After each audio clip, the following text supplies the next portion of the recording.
This emotion is loneliness. It's that loneliness when you're feeling so so alone and so out of touch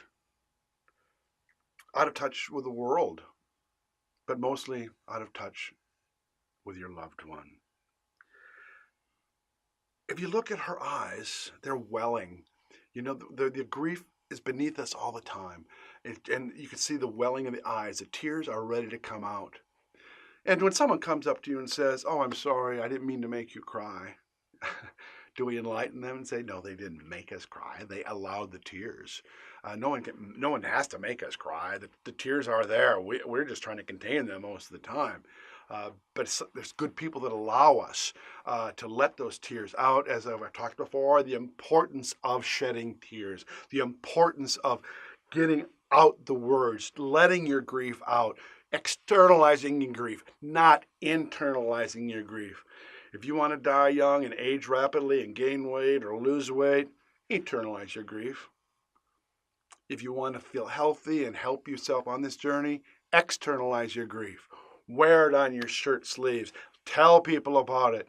We might feel embarrassed, like we're putting ourselves out there for everybody to, well, who cares anymore? What if we had a loved one die in our life? What can hurt us more? Take the emotional risk to reach out. Take the emotional risk to express yourself. So if you're feeling this loneliness, this loneliness will accompany your journey the rest of your life. It'll come and go, but you'll always miss them. Would you have it any other way? Would you like to wake up one morning and say, "Oh, my loneliness is gone. I don't miss them anymore. I love them, but I don't miss them"? No, we'll always miss them. It's like when we have if it's a child that you've lost, and you have a child in college, or you have a child that has a job overseas, you miss them. Oh my God, we miss them in our lives. We can Skype them, we can call them. We have the opportunity to do that with our living family members or friends that are geographically separated. But even then, we still miss the presence of them. And that's the biggest thing in grief, is that we can talk to them heart to heart. We can look at videos. We can look at photo albums. We can talk about them. We can laugh about their life. And that's wonderful, and we should, and I encourage that, to keep them an active part of our life, an active part of our conversation. When people ask me how many kids I have, I say 2. I have 1 in heaven, and 1 has given me 2 grandchildren. And I don't have to go into a lamenting, sorrowful diatribe of what I'm feeling. I can just answer the question truthfully. Or if I choose to, and I'm having a bad day, I can choose to unload on them. And if you are having a bad day, airplanes, if you're missing them and you're on a plane and you're having a sad day, unload on the person next to you. You may have them for a couple hours. They can't get out of there. You got a captive audience. And sometimes unloading your anxiety on a pent-up anxiety on an unaware stranger is so cathartic, so relieving.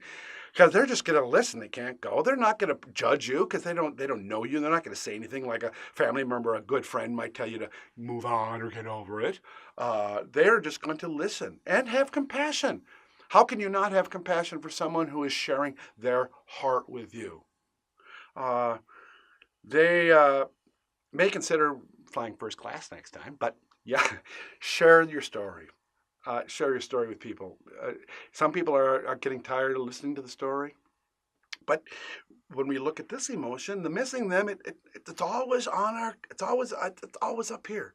We always kind of miss them, especially when there's triggers. We see a trigger, or we're at a ball game, or at a horse show, or a dirt cross, or snowmobiling, or garden, whatever that your loved one did, or the song on the radio, or the place they love to shop, or the clothes they like to wear, or the car that they drove. Once you see a car that looks like your loved one's car, you're going to miss them. It just triggers that emotion. Oh, God, I miss them. And then, unfortunately, you'll start, your mind feels that you'll start saying more automobiles if you recognize a car. I mean, because you're looking for that. It's such a mixed emotion, which we talked about in melancholy, but where you want identification and that reminds you of your loved one because it feels good. but it also accompanies with sadness. So it is a mixed emotion, but know that the missing them, the sadness of your heart, will accompany the grief journey with the rest of your life. We can have good days, we can have great days, we can have great months, but there'll be times that we're going to miss our loved one. It's just a part of life. But someday we will reunite, and our bodies won't matter anymore because we'll all be together in spirit. Turn on your heart light.